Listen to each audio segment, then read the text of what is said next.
The truth about red food dye, what you're not being told. Red. It's bold. It's beautiful.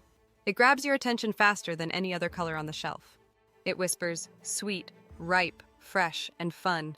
You see it in candy, cereal, yogurt, soda, and even your kids' vitamins and toothpaste. But behind that bright, eye-catching red is something few people ever think about. What actually makes food red? Is it natural? Is it safe? And what is it doing inside our bodies? Let's talk about red food dye and the truth that's been hidden in plain sight. Most people don't realize that the vibrant red in their food usually comes from synthetic dyes, mainly red dye number 40 and red dye number 3. These aren't extracted from fruit, berries, or anything close to real food. Red 40 is made from petroleum, the same stuff used in gasoline and plastic. Red 3 is made from coal tar and has been linked to thyroid tumors in lab animals. It was banned from cosmetics decades ago, but still allowed in the food we eat. And we're not talking about rare or obscure products. Red dye is in everything from kids' snacks and drinks to cough syrups, vitamins, frozen meals, and even some natural-looking fruit snacks. So how did this happen? To understand that, we have to go back a little. In the early 1900s, food companies began to use artificial dyes to make their products look more appealing. As mass food production grew, bright colors helped processed foods stand out and helped sales skyrocket. But long before synthetic dyes, there was another way to make food red: bugs. Specifically the cochineal insect. These tiny beetles live on prickly pear cacti in Central and South America. When dried and crushed, they produce a rich crimson color. Cultures used it for centuries, on textiles, in paint, and even in food. Cochineal dye, also called carmine, is still used today in some natural food coloring.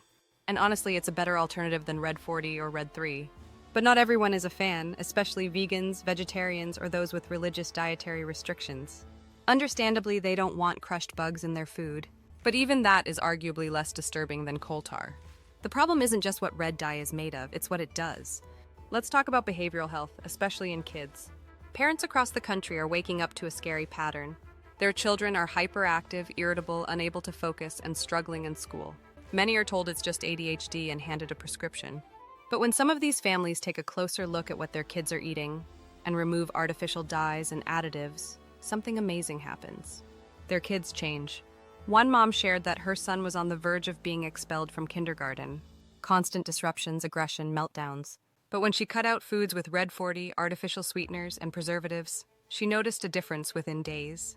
By week 2, the teacher called her, shocked by the calm, focused child sitting in her classroom. These stories are becoming more and more common.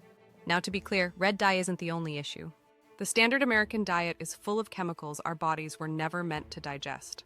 We're talking about high fructose corn syrup, synthetic preservatives, glyphosate, artificial flavors, seed oils, and so much more. It's not one thing, it's the buildup. But red dye is a major contributor, especially for sensitive brains, and most of it is marketed directly to children. And here's the kicker: other countries don't allow this. The UK doesn't use red 40 in children's foods.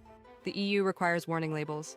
Red 3 is banned in cosmetics in the US, but still allowed in our food.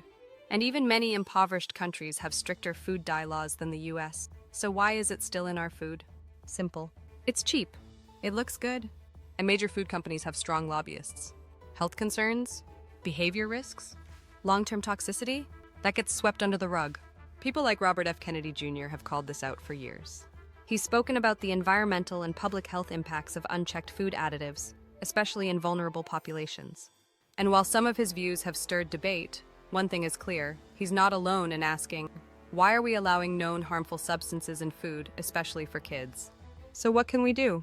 The good news is, you don't need to wait for the FDA or a massive food reform bill. You can start now. Read labels.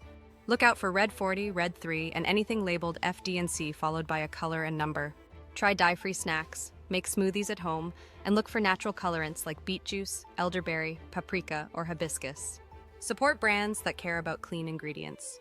And don't fall for natural marketing unless the label proves it. Your body is smart. It wants to heal. It wants to balance. Sometimes all it takes is removing the toxins that keep throwing it off. At Wholistic Health, we believe truth is powerful, even if it's uncomfortable. Even if it's hidden in plain sight, like in a cherry red lollipop or a bright red sports drink.